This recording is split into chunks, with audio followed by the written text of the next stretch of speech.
Hi friend, আমি তুহিন। আপনারা দেখছেন আমার বাগান 2024। মালটা গাছের আপডেট নিয়ে চলে এসেছি। এই ঝড় বৃষ্টির জলে মালটা গাছের কী অবস্থা এটাই দেখানোর জন্য এসেছি। কী জাত বুঝতেই পারছেন, বাড়িবান সে কি মালটা।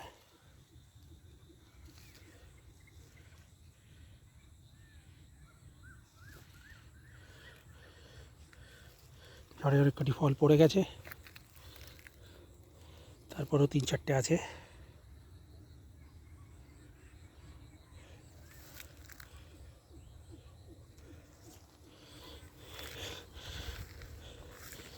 গাছটা অপূর্ব সুন্দর হয়েছে।